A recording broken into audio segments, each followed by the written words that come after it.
الحمد للہ وکفا والصلاة والسلام علی من لا نبی بعدہ۔ حدیث مبارکہ کا مفہوم ہے خوش و خرم رہے، سرسبز و شاداب رہے وہ آدمی جو میری بات سن کر جوں کی توں دوسرے مسلمانوں تک پہنچا دے۔ حدیث مبارکہ کا مضمون ایک طویل عرصے سے آپ صلی اللہ علیہ وسلم کی پسند اور ناپسند سے متعلق چل رہا ہے۔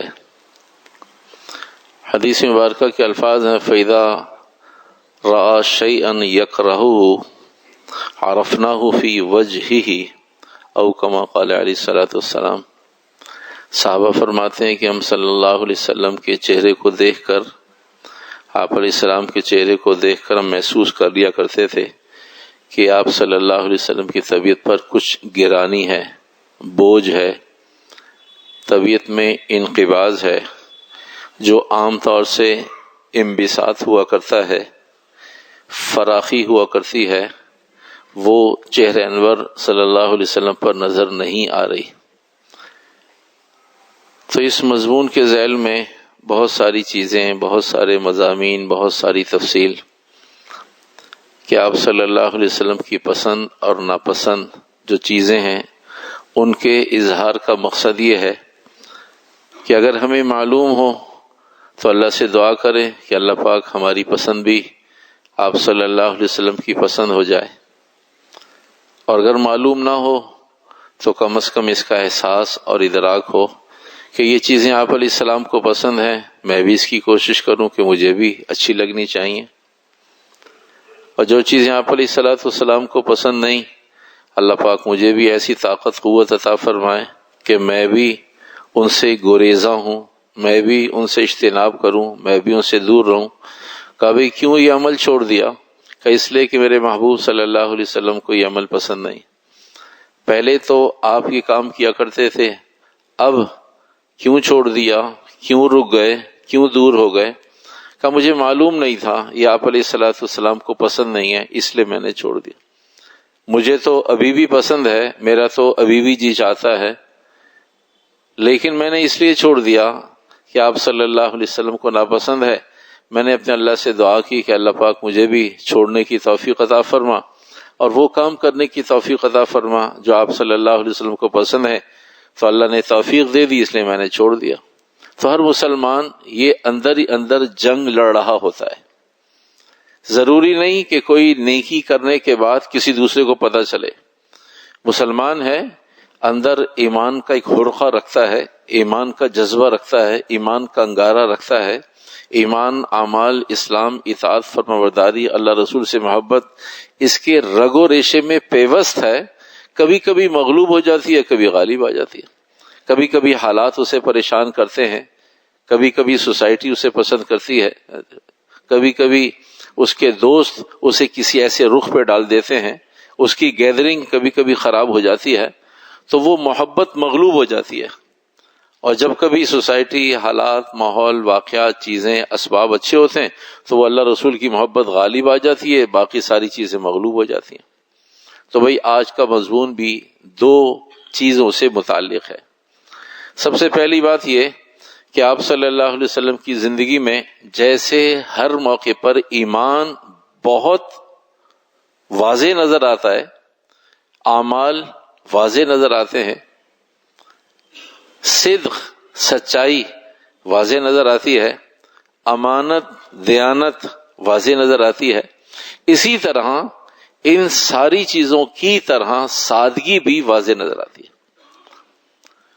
جہاں نبی وہاں ایمان، جہاں نبی وہاں اعمال، جہاں نبی وہاں سچائی، جہاں نبی وہاں امانت، دیانت، جہاں نبی وہیں سادگی ہے۔ تو یہ سادگی ایک ایسی چیز ہے، اس کا تعلق خالص اللہ کی توفیق اور تربیت سے ہے۔ دنیا میں کوئی آدمی کسی عمل میں سادگی اختیار نہیں کر سکتا جب تک خاص اللہ کی توفیق نہ ہو یا اس کی اچھی تربیت نہ ہوئی بھی ہو۔ کبھی خاص اللہ کی توفیق، تربیت نہیں ہوئی بھی، لیکن اللہ نے خاص فضل فرمایا، آدمی سادگی پر آ گیا۔ تو سادگی ایمان اور نبی کا خاص تحفہ ہے۔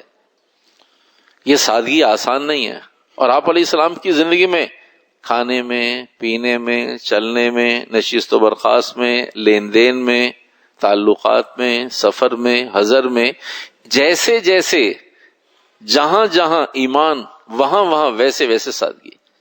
تو یہ سادگی تو اللہ کی نعمتوں میں سے بہت بڑی نعمت ہے، یا خاص اللہ کا فضل اور یا تربیت.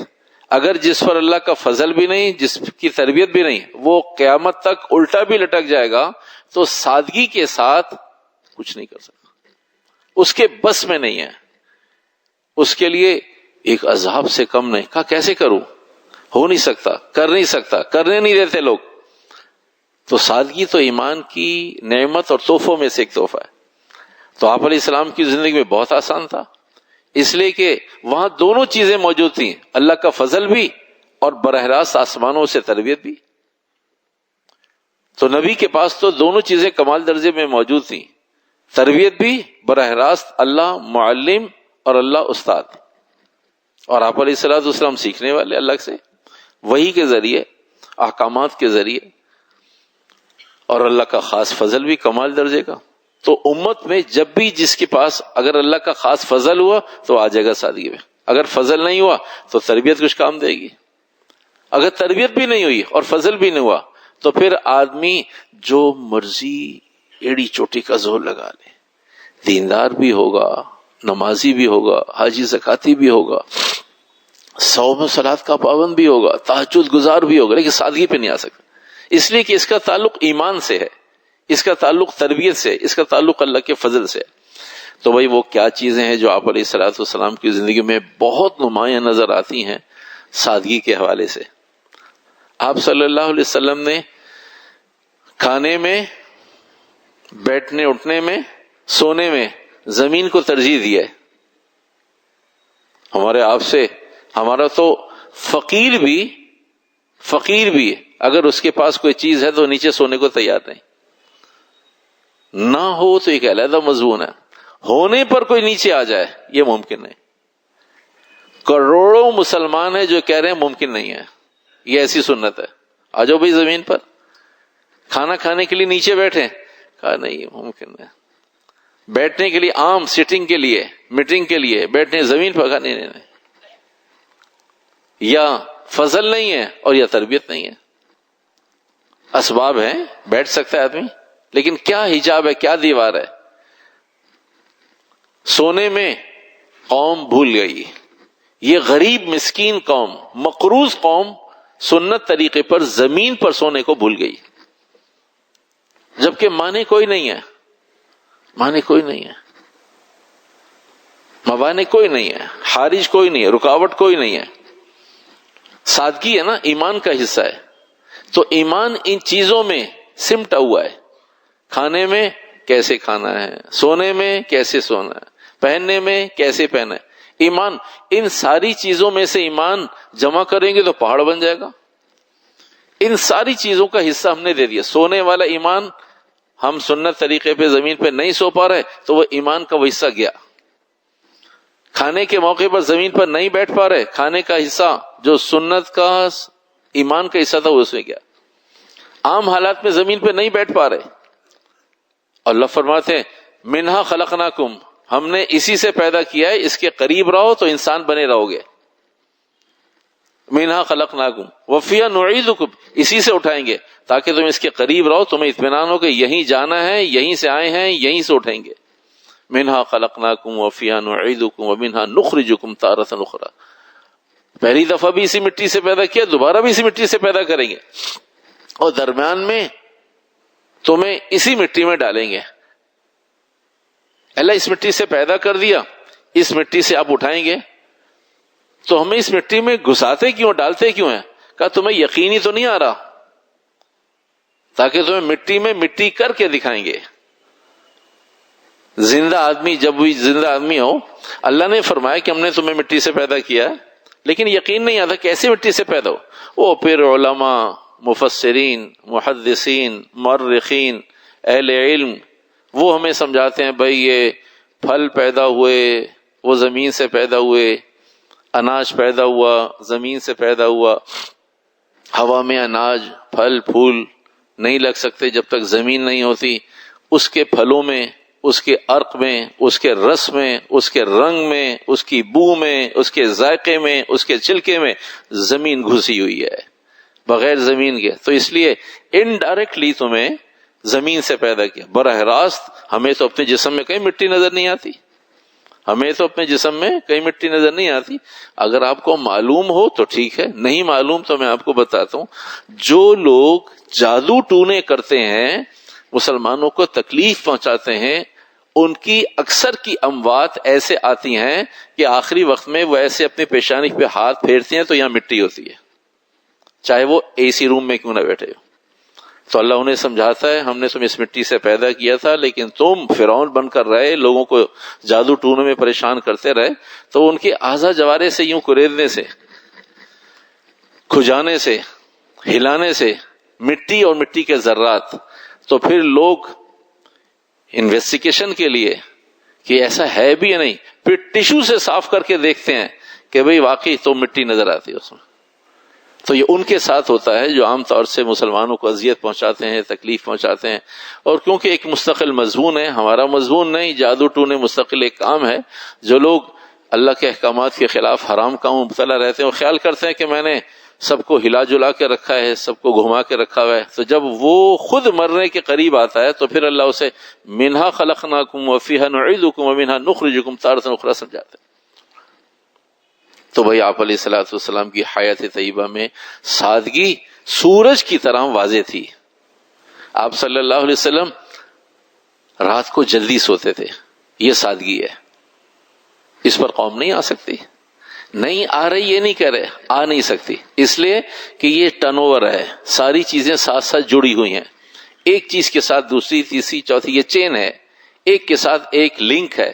اس لیے جلدی سونا خالی یہی ایک کام تھوڑی ہے، اس کے پیچھے اور 50 کام ہیں، انہیں سیدھا کرنا پڑے گا، سارے فائل کا پیٹ بھرنا پڑے گا، پھر جا کے یہ کام وجود میں آ سکتا ہے. تو آپ علیہ الصلوۃ والسلام عشاء کی نماز کے بعد کوئی قاصد، کوئی ملنے والا، کوئی مہمان، کوئی وفد، کوئی مشورہ، کوئی فیصلہ ہو تو بیٹھتے تھے، ورنہ عشاء کی نماز کے بعد آپ علیہ السلام کی زندگی میں ثابت نہیں ہے کہ بغیر کسی ضرورت کے جاگ رہے ہو. اطلاع ہے کہ وفد آ رہا ہے، راستے میں ہے، شام کو پہنچنا تھا ابھی تک نہیں پہنچا، کوئی مسافر ہے، وہ سائل ہے، پریشان ہے، کوئی ملنا چاہتا ہے، کوئی مشاورت کے لیے آنا چاہتا ہے، کوئی آ گیا ہے، وہ کہہ رہے ہیں میری ملاقات کرو آپ علیہ الصلوۃ والسلام سے. تو عشاء کی نماز کے بعد جاگتے، ورنہ عمومی طور سے بغیر کسی وجہ کے عشاء کے بعد نہیں جاگتے تھے، اور خلاف سنت ہے بغیر وجہ کے عشاء کے بعد جاگنا. پوری قوم دیندار غیر دیندار، ہمارے تصور ہی نہیں ہے اس سنت پہ آنے کی، اور کوشش بھی نہیں کرتے، اس لیے کہ پیچھے سے اتنے مسائل چل رہے ہیں سارا دن سے. اس لیے کہ مغرب میں تو دن شروع ہوا ہے، عصر میں تو دن شروع ہوا ہے، تو دن شروع ہوتے ہی کیسے سو جائے. ہمارے ایک بہت قریبی دوست ہیں، ہمارے ایک بہت اچھے دوست ہیں، اللہ پاک ان کو مزید ہمت. تو ہم نے بہت دفعوں سے درخواست کی، ٹرن اوور خراب ہو گیا تھا، تو وہ 2 بجے 2:30 بجے اٹھتے ہی فوراً ناشتہ کیا کرتے تھے، مغرب میں وہ دوپہر کا کھانا کھاتے تھے، اور رات کو 2:30 بجے عشاء کا کھانا کھا کے، رات کھانا کھا کے پھر وہ سوتے تھے. ایک عرصہ ان سے بات چیت رہی کہ یار یہ فطرت کے خلاف ہے، فطرت کے خلاف ہے.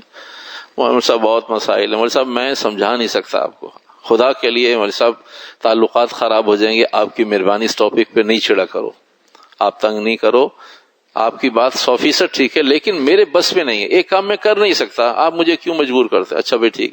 اللہ کی شان طبیعت خراب ہوئی تو ڈاکٹر نے کہا زندگی چاہیے نہیں، اب چاہیے. تو اللہ کی شان اب وہ ہر کھانے سے پہلے یوں دیکھ رہے ہوتے ہیں، کہا نہیں ڈاکٹر نے منع کیا، ڈاکٹر نے منع کیا، لمیٹڈ چیزیں آ گئیں، وقت آ گیا. اب وہ گھڑی دیکھ کے یوں کہ ابھی 20 منٹ اوپر ہو گئے، ڈاکٹر نے کہا ہے اتنے بجے کھانا کھانا ہے، اب وہ یوں کھانا کھا رہے ہوتے ہیں. کہ یہ چیزیں ابھی ہم بھی 2-4 روز پہلے ان کے ساتھ ایک جگہ بیٹھے تھے، تحدیث نعمت کے طور پہ عرض کر رہا ہوں، اس رب کا انعام اور احسان ہے، فضل ہے. کم از کم 5 قسم کے ڈرائی فروٹ رکھے ہوئے تھے، اور 2-3 قسم کے کچھ کھانے رکھے ہوئے تھے تو 3 آدمی تھے، میزبان اور میں لطف اندوز ہو رہے تھے، اور وہ ہم سے اتنی دیر باتیں کر رہے تھے. کہا آپ بھی لیں؟ کہا نہیں، مجھے ڈاکٹر نے منع کیا. میزبان نے بھی کہا بھائی لو کچھ تو لے لو. کہا نہیں، میں کھانے کا ٹائم بجا کے کھانا کھانا ہے مجھے. اتنی نعمتیں، سب نعمتیں. تو میں نے ان سے کہا کہ انہوں نے اپنے حصے کی ساری چیزیں کھا لی ہیں. اللہ نے تو دیا، آپ نے میٹھا اتنا کھانا ہے، نمکین اتنا کھانا ہے، گوشت اتنا کھانا ہے، مٹن اتنا کھانا ہے، چکن اتنا کھانا ہے، فش اتنی کھانی ہے، آپ نے اپنے حصے کی کھا لی سب چیزیں. اب اللہ نے کبھی رک جاؤ، اب اللہ تو وہی نہیں اتارے گا نا. تو اللہ نے اپنے قدرت کا نظام سسٹم چلایا ڈاکٹرز کے ذریعے، حکما کے ذریعے. کہ جی ڈاکٹر نے منع کر دیا. ارے بھائی اتنے عرصے سے تمہیں دین بتا رہے تھے، تمہیں سمجھ میں نہیں آ رہی تھی بات؟ ڈاکٹر بھی تو میری آپ کی طرح انسان، وہ بھی تو آپ کی طرح، جیسے ہم ایک دوسرے کے خیر خواہ ہیں، ڈاکٹر بھی خیر خواہ ہے. کیونکہ اب آ گئی عزت پر کہ بھئی جان چاہیے نہیں چاہیے؟ جی جان چاہیے. اس وقت بتا رہے تھے بھئی اسلام چاہیے نہیں چاہیے، تو اس وقت نہیں تھا. بھئی ایمان چاہیے نہیں چاہیے، اس وقت سمجھ میں نہیں آ رہا. کہا ہو نہیں سکتا، اب اس ٹاپک پہ بات نہیں کیا کرو یار، تعلقات خراب ہو جائیں گے. آپ بار بار تنگ کرتے ہو. اللہ کی شان ڈاکٹر نے ایک جھٹکا دیا. زندگی چاہیے نہیں چاہیے؟ ہاں جی چاہیے. کہا کھانا دوپہر کو اتنے بجے، صبح کو اتنے بجے، اٹھنا اتنے بجے، سونا اتنے بجے. اب وہ میں ان سے پوچھتا ہوں بھائی فون کروں رات کو 11 بجے؟ کہا یا مول صاحب عشاء کے بعد جلدی کر لینا، پھر نیند آتی ہے. اب نیند بھی آنے لگی. پہلے گولیوں سے بھی نہیں آ رہی تھی، اب ڈاکٹر نے ایک گولی دی تو سارا کام سیدھا ہو گیا. تو میرے بھائیو، فطرتی زندگی ایک ہے اضطراری اور ایک ہے اختیاری. اللہ نے ہر انسان کو پوری لائف میں، پوری زندگی میں چیزوں کی اختیارات دی ہیں. اے میرے بندے، اختیار سے استعمال کرتا ہے نہیں کرتا؟ وہ جب اختیار کو استعمال نہیں کرتا، پھر اللہ ایک اضطراری نظام چلاتا ہے، پھر وہ نہ چاہتے ہوئے بھی کرنا مجبور ہو جاتا ہے. ایک وقت اللہ اختیار دیتا ہے کہ بھئی دیکھو یہ کام ہے، یہ تم اختیار، بہت مشکل نہیں ہو سکتا. تو آپ علیہ الصلوۃ والسلام صبح جلدی اس لیے اٹھتے تھے کہ رات کو جلدی سوتے تھے، اور سنت دے دی کہ جلدی وہ اٹھے گا جو جلدی سوئے گا، جو جلدی نہیں سوئے گا وہ جلدی نہیں اٹھے گا. ٹرن اوور ہے نا. نیند کو جہاں سے شروع کریں اس نے ختم ہونا ایک جگہ آ کے. جلدی شروع کریں گے جلدی ختم ہو جائے گی، دیر سے شروع کریں دیر سے شروع. بھائی آدمی، میں بہت کوشش کرتا ہوں صاحب فجر کی نماز کی، بہت کوشش کرتا ہوں، بہت کوشش کرتا ہوں، بہت کوشش کر رہے. بھائی ساری باتیں ٹھیک ہے، سوتا کب ہے؟ کہ اذان پہ تو سوتا ہوں میں. تو بھائی فجر کی اذان پہ سو کر آدمی 20 منٹ 25 منٹ کے بعد تھوڑی اٹھے گا. عشاء کے بعد جلدی سوئے گا تو فجر میں اٹھے گا. تو آپ علیہ السلام جلدی سوتے اور جلدی اٹھتے. کھانے میں انتہائی سادگی کو اختیار کرتے. جس زمانے میں وسعت نہیں تھی، اس زمانے میں کئی دن فاقے تھے. تھوڑی سی وسعت آئی تو کبھی ڈیلی بیسس پر ایک دن میں ایک دفعہ کھانا مل جاتا تھا.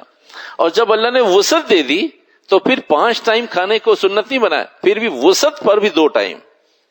صبح کھایا، پھر مغرب میں کھایا. مغرب سے عشاء کی نماز میں ہضم ہو گیا. ڈاکٹر بھی یہی کہتے ہیں، ڈاکٹرز بھی یہی کہتے ہیں، کوئی آئیڈیل زندگی گزارنا چاہتا ہے نا، وہ مغرب کے بعد کھانا کھا لے. مغرب کے بعد کھانا کھا لے. جب رمضان آئے گا تب بھی اسی شیڈول پہ رہے گا، غیر رمضان میں بھی رمضان بن جائے گا، ایسی زندگی انجوائے کرے گا. عشاء کی نماز پڑھی سکون سے، واک کی بھی ضرورت نہیں ہے، کھانا بھی ہضم ہو گیا، اور عشاء کی نماز کے بعد کاموں سے فارغ ہو سو جائے. پھر نہیں بھی چاہے گا، پھر الارم لگانا بھی بھول جائے گا، تب بھی فجر میں نہیں تہجد میں اٹھ رہا ہوگا.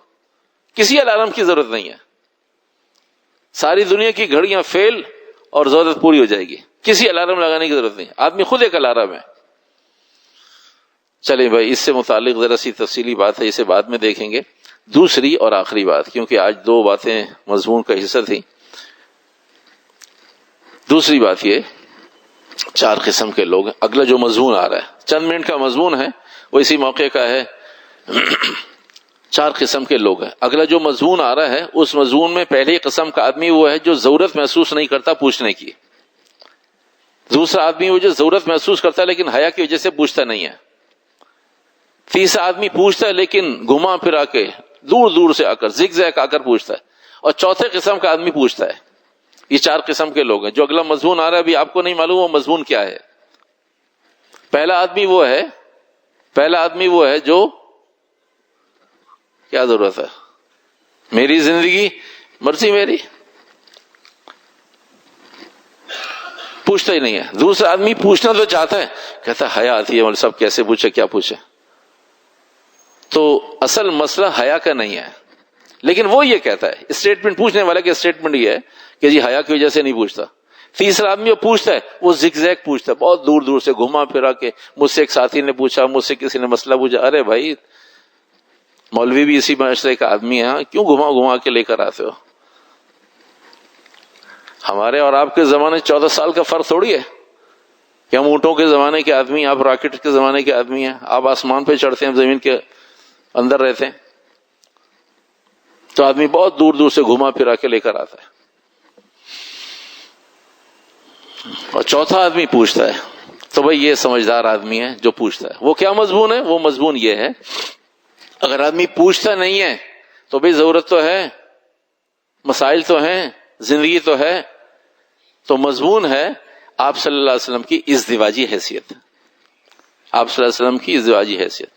مضمون سننے کے بعد شاید کبھی ساری زندگی میں احساس نہ ہوا کہ بھئی اگر ہم پوچھ لیتے تو ایک عرصے سے ہم تو سنت طریقے پر اجر تو ملتا، کم از کم پوچھا نہیں تھا. یہ کہتے ہوئے کہ ضرورت نہیں ہے، یہ کہتے ہوئے کہ حیا کے خلاف ہے، یہ کہتے ہوئے کہ کیا پوچھیں کس سے پوچھیں سمجھ میں نہیں آتا. تو عمل تو ہے لیکن پوچھا نہیں تھا، اس سے آج تک ثواب سے محروم رہے، اور عین ممکن ہے کبھی توفیق نہ ہوئی. وہ بات کہ آپ صلی اللہ علیہ وسلم اپنی ازدواجی حیثیت کے لیے کبھی ایسا کرتے کہ رات کے ابتدائی حصے میں آرام فرماتے فوراً، پھر درمیانی حصے میں، رات کے درمیانی حصے میں اٹھتے، ازدواجی حیثیت اہل خانہ سے اپنی ازدواجی حیثیت پوری کرتے، غسل کرتے، سو جاتے، پھر تہجد کے لیے دوبارہ اٹھتے.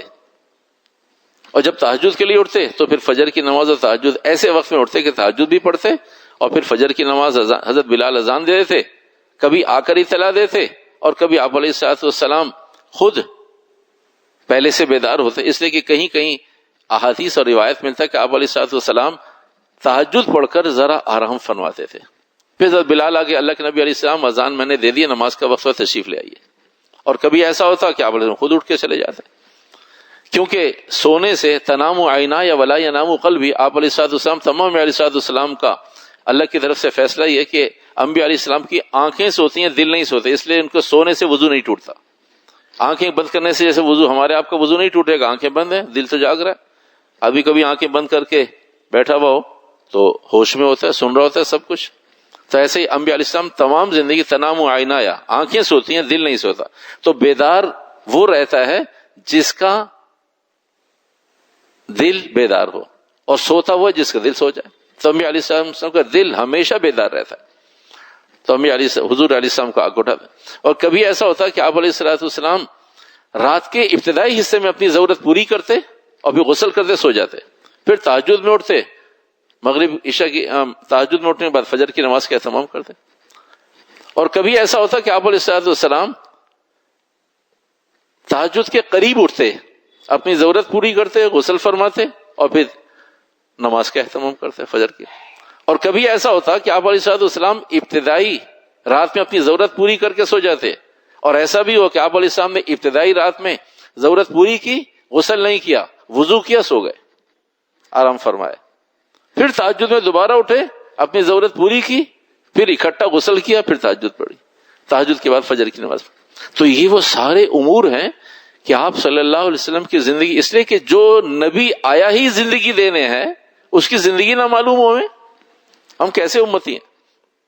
وہ نبی تو تقسیم کرنے ہی اپنی زندگی آئے کہ میری زندگی یہ لو، میرے دن یہ، میری راتیں یہ. تو میرے محترم، آپ صلی اللہ علیہ وسلم کی زندگی میں وہ سہولت اور وہ آسانیاں ہیں کہ جب ہم سادگی پر آ جائیں گے، سادگی پر آ جائیں. کبھی کبھی آخری بات، آج کے مضمون سے متعلق آخری بات، انسانوں میں 2 قسم کے لوگ ہیں، کسی کی دنیا ہی جنت بن جاتی ہے اور کسی کی دنیا ہی جہنم بن جاتی ہے. کسی کی دنیا ہی جنت بن گئی، وہ سنت پر آ گیا، سادگی پر آ گیا، دین پر آ گیا، احکامات پر آ گیا، تو اس کی ساری زندگی اس سے زیادہ فرق نہیں لگتا. لاکھوں مسلمان ہیں اس وقت دنیا میں اور قیامت تک رہیں گے لاکھوں.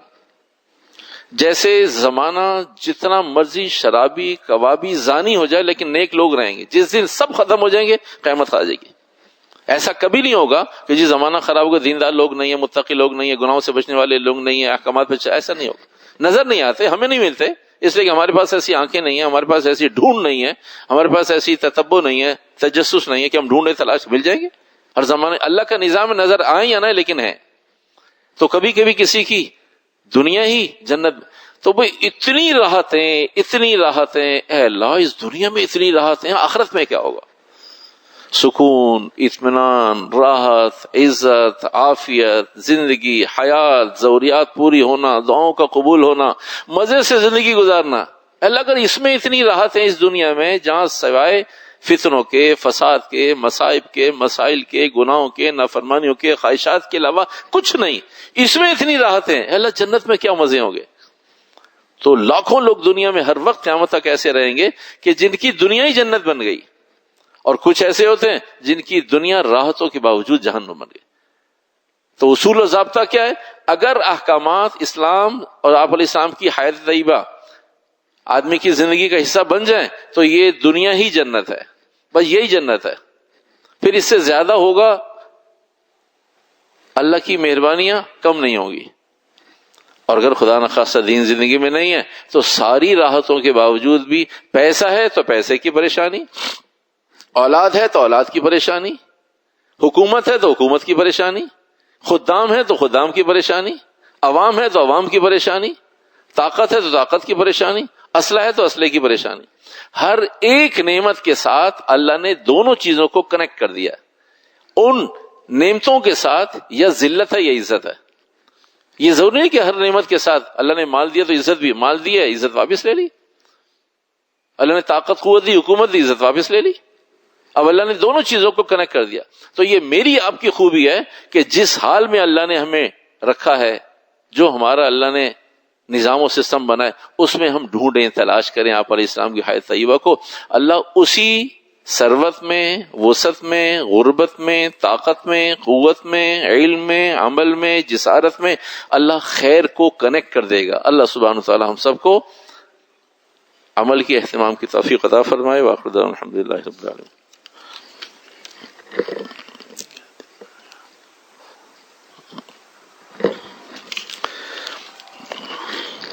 اللہ سبحانہ وتعالی نے جب چیزوں کو حلال کر دیا ہے، ایک سوال یہ نہ پوچھنا یہ خطرے کی علامت ہے. مسئلہ مضمون جیسا مرضی ہو، پوچھنا کبھی خطرہ نہیں ہے. سائل اور سوال کرنا کبھی خطرہ نہیں ہے، نہ پوچھنا یہ خطرہ ہے. تو بھئی ایک آپ علیہ الصلوۃ والسلام سے دن میں ازدواجی حیثیت روایات میرے علم میں نہیں ہے، ڈھونڈوں گا، تلاش کروں، بڑوں سے پوچھیں گے. یہ اس بات کی علامت نہیں کہ میرے علم میں تو ہو سکتا ہے، میں ڈھونڈوں گا پھر اس کا صحیح ہاں یا نہیں کا جواب بعد میں کسی موقع پہ دوں گا. لیکن اب میرے علم میں آج اس وقت تک نہیں موجود کہ آپ علیہ الصلوۃ والسلام نے اپنی ازدواجی حیثیت دن میں بھی پوری کی ہے، نہیں. لیکن یہ مجھے معلوم ہے 200% کہ دن میں بھی جائز ہے، سہولت پر ہے، نمازیں خراب نہ ہوں، احکامات خراب نہ ہوں، اور بھائی اس میں جو حیا کے اسباب اختیار کیے جا سکتے ہیں شریعت مطہرہ نے منع نہیں کیا. یہاں تک کہ اگر کسی آدمی کی طبیعت پر غلبہ ہو، روزہ کھولنے کے بعد اپنی ضرورت پوری کرے اور عشاء کی نماز متاثر نہ ہو، تو اس نے تھوڑے وقت میں بھی اپنی ازدواجی حیثیت، اس لیے کہ اللہ نے غض بصر کا حکم دیا ہے کہ آنکھوں کی حفاظت، شرمگاہ کی حفاظت. 2 منٹ کے اندر ایک بات ہوگا. آپ علیہ الصلوۃ والسلام سے پوچھا ایک صحابی نے، اللہ کے نبی ازدواجی حیثیت پوری کرنے میں اجر ہے کوئی؟ کہا یہ کیسا سوال کرتے ہو؟ تو لوگ یہ سمجھے کہ اس نے بہت غلط سوال کیا، اس لیے آپ علیہ السلام کی طبیعت پہ بوجھ ہو گیا. فرمایا اچھا جب طبیعت پر انقباض ہے، بوجھ ہے، طبیعت پر کسی چیز کا غلبہ ہے، تو اگر حلال راستہ نہ ملے تو پھر آدمی کیا کرے گا؟ کہا جی پھر تو لامحال آدمی حرام کی طرف جائے گا. تو کہا حرام کی طرف جانے کا گناہ ہے، حرام سے بچنے کا فائدہ ہے؟ کہا جی حرام سے بچنے کے تو بہت بڑے فضائل ہیں. تو کہا یہ راستہ وہ ہے جو حرام سے بچ جائے، حلال کی طرف چلا جائے، تو اس لیے اجر ہے اس پہ. اللہ کے نبی علیہ الصلوۃ والسلام نے اس لیے فرمایا کہ بھئی اجر ہے اس پر کہ یہ حرام سے بچنے کا راستہ ہے، ورنہ آدمی حرام میں مبتلا ہو جائے گا. ایک اور بات ضمن ہے اسی سے مضمون، اس مضمون کو کسی اور جگہ فٹ نہیں کیا جا سکتا. ایسا نہیں ہے ایک صاحب مولوی صاحب وہ 5-6 لوگ نیچے رکھتے ہیں، ٹوپی نہیں پہنتے یا لوگ صفحے سیدھی نہیں کرتے تو اسے کہیں مضمون میں فٹ کر دیں، تو ہم اسے ایسا درخواست کرتے اچھا کوئی مضمون آئے تو فٹ کر دیں گے. اب یہ جو اگلی بات بتا رہا ہوں یہ مضمون میں فٹ کرنے کی نہیں ہے کہیں، تو یہ جب مضمون چل رہا ہو تبھی ہو سکتا ہے. آپ علیہ الصلوۃ والسلام کے ہاں یہ حدیث سے ثابت ہے کہ ایک موقع پر آپ علیہ الصلوۃ والسلام اور ام عائشہ صدیقہ رضی اللہ تعالی عنہ ایک ہی وقت میں 7 غسل فرمایا. تو بھائی اس کی شرائط یہ ہے کہ اندھیرا تھا، بیچ میں درمیان میں اتنا بڑا لگن تھا، لگن بڑے برتن کو کہتے خالص اردو میں، اتنا بڑا لکڑی کا لگن تھا، اس میں پانی بھرا ہوا تھا. ام عائشہ آپ علیہ السلام کو نظر نہیں آ رہی تھی، آپ علیہ السلام عائشہ کو نظر نہیں آ رہے تھے، اور دونوں کی شرمگاہیں اور دونوں کا جسم اس لگن کے پیچھے چھپا ہوا تھا. اندھیرا بھی ہو، بیٹھ کر غسل کر رہے ہوں، دونوں کی ایک دوسرے پر نظر نہ پڑ رہی ہو، دونوں ایک دوسرے کی اوٹ میں ہو، صرف پانی برتن سے لے رہے ہوں، اور پھر غسل کے بعد اپنے اپنے مصروفیات میں لگ جائیں کہ وہ غسل کے بعد بھی ایک دوسرے کو کون کب اٹھ کے چلا گیا، کون کب غسل سے فارغ ہو کر چلا گیا اور کون کہاں ہے، یہ ساری کنڈیشنز کے ساتھ اجازت ہے. ایسے موقع پہ آدمی اتنی سی بات کہا جی حدیث مبارکہ میں آتا ہے 7 غسل کرنے کی اجازت ہے، تو بھائی وہ ہمارے یہاں کا مضمون اور ہے، ہمارے یہاں کے واش روم باتھ روم اور ہیں، ہمارے یہاں کی سارے مسائل. تو اس لیے یہ ساری شرائط ہوں تو اللہ کی شان ساری سنتیں چھوڑ کر اس سنت کو پوچھتا ہے آدمی کہ جی یہ بھی سنت ہے، اس پہ ادائیگی کیسے ہوگی؟ تو وہی باقی فرائض کی ادائیگیاں ہو گئیں، جو سنت کی ادائیگی کا غم اور فکر ہو گیا. اللہ پاک سمجھ کی عمل کی توفیق عطا فرمائے.